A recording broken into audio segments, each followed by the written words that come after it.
This is Chapter 2 Whiplash, Part 2. In the meantime, just settle in. Make some friends, even. I'm sure you'll get along with every pony just fine. Twilight nodded at the end of her greeting before taking a seat in between Applejack and Rarity. The ponies chatted and spoke of their recent endeavors as Gladys stood idly by, delving into her own thoughts, coal-shaded hair rustling in the slight breeze. Again with the every pony garbage. Dear Lord, this is unbearable, and I'm not nervous about social indifferences. I'm more concerned about how these infernal creatures are so unnaturally friendly. She hung her head in shame without a word, appearing depressed to the other ponies. Anybody who's this friendly is obviously hiding something. I can't survive in this place. I'm completely powerless, at the mercy of these unpredictable and unsanitary creatures. She eyed the pink pony burying her face in a bowl of watercress soup. Applejack waved her new friend over. Come on, Gladys, there's plenty of food to go around. Upon hearing this, Gladys felt a peculiar rumble coming from her midsection, audible to the other ponies' ears. The foreign sound made the six ponies laugh, leaving the new pony hopelessly confused. What was that? She said flatly. Let me try that again. What was that? She said flatly. Still giggling, Rarity said, Darling, that means you're hungry. Here, have some of this delicious cake Pinkie Pie made, said Pony, smiled proudly. Gladys's ears pricked up at the word cake. Of course, she's never tried it before and never cared for it in the first place, considering it was an unnecessary pleasantry of humans. Twilight motioned Gladys over to sit across from... Okay, the cake is going to be alive. The cake is going to be alive. Twilight motioned Gladys over to sit across from her beside Pinkie and Rainbow Dash. The expressionless mare reluctantly accepted. She rested her haunches on the blanket, eyeing all of the ponies proceeding to enjoy their meals. Fluttershy gently cut a thick slice of moist chocolate cake with pink frosting in between layers and spread over the top. Oh, it's the same cake even.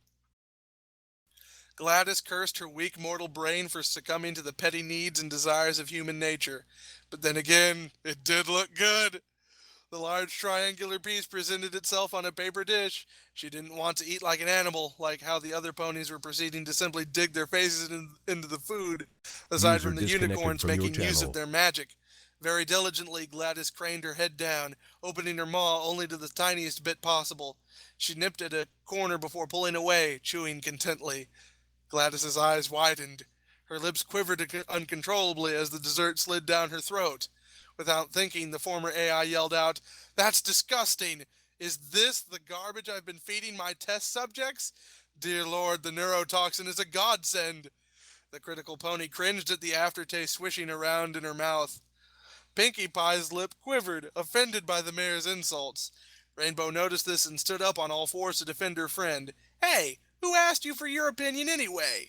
Staring straight ahead with a blank face, Gladys simply stated, What's the point of making something if you don't want it criticized? She watched the ponies exchange staid glares, or in the case of Rainbow Dash, hostility. Just as the brash pony was about to lunge, unleashing the fury of her front hooves, she was yanked back by her tail. She unceremoniously hit the ground, leaving Applejack to cough out a mouthful of her technicolor hair. Applejack, what gives? So she didn't like Pinkie's cake. That doesn't give you all the signal to start wailing on our new guest. She looked over at the black and white pony, who seemed unfazed by the Pegasus's outburst.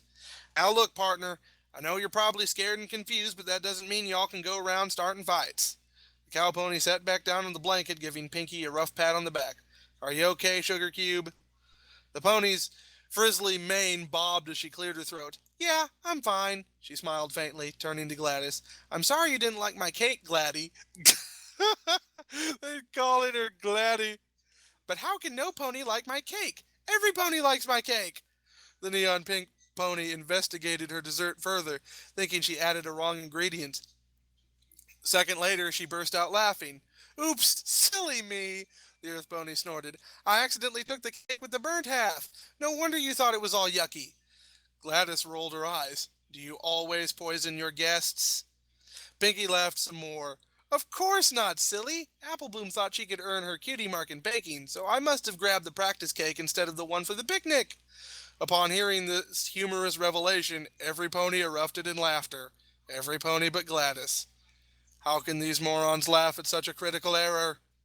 The ponies continued their meal while recalling their most recent escapade with a dormant dragon in the Everfree Forest. The very idea of such an asinine creature just boggled Gladys's mind.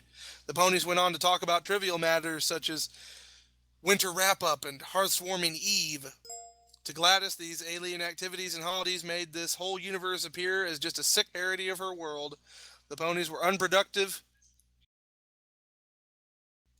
Their leader is a monarch, and the biggest crisis to occur in the town is preparing to kiss their master's hooves. And worst of all, there is an astonishing lack of even the notion of something scientific, as if this place was stuck in medieval times.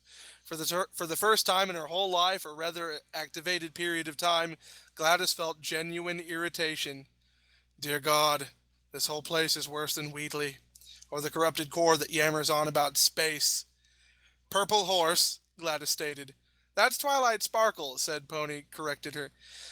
That's Twilight Sparkle, said Pony, corrected her politely. Loathing smart mouths, the alabaster pony's brow twitched in irritation. Purple horse, she repeated, her sadistic nature taking pleasure at another's expense no matter how little a reaction she received. Twilight replied with a disgruntled, Yes? Are there any forms of technology in this land? Any at all? A brightened smile formed across Twilight's face. Of course there are. I've got the most advanced of equestrian technology at my place. Her ears perked up as a sudden thought entered her brain, followed by an excited gasp. Maybe I can show you when we get back to Ponyville. I've always wanted a friend interested in science. She squeaked in delight, clapping her hooves together. Science friends! Hooray!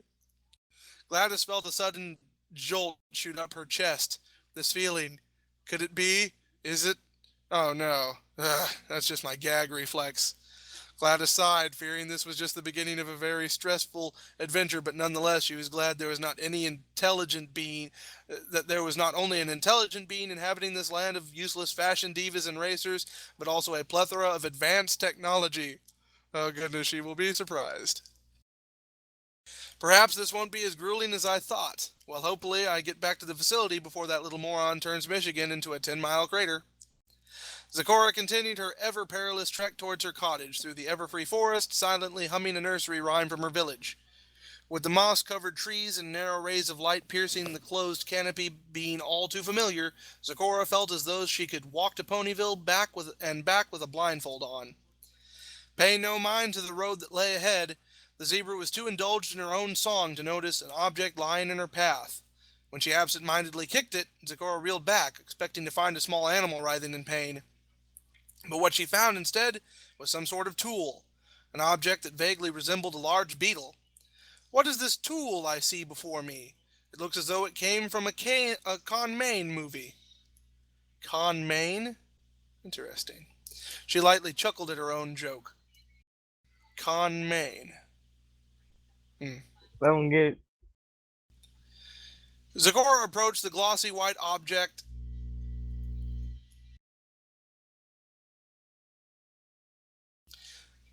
Hold on. Zecora approached the glossy white object now smeared with dirt and grime. She gently tapped it, mulling over the foreign object's purpose. Whatever its purpose may be, I'm most certain it's an experiment from that Twilight pony. The device was clearly forged from metal, a pricey item rarely found in Equestria.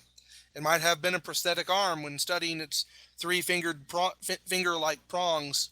Zecora prodded it with a hoof, unintentionally discovering its true purpose and nearly getting a heart attack in the process.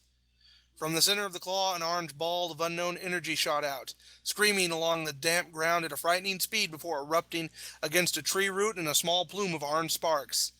Zecora pressed a hoof against her chest, taking in deep, panting breaths. She has never seen such a dangerous tool before. She knew not of its purpose, but she knew whoever it belonged to should not get this back. What demon unleashed this weapon of hate? Very diligently she picked the device up by its now amber-glowing tube. I must bring this to Twilight before it's too late. The zebra turned and made a dash for Ponyville. Author's note. Next time, a day in hell and more to come. Gladys is taken through an extensive tour of Ponyville, then learns of a strange ability she unexpectedly gained. And apparently Zecora has found a portal gun. Interesting.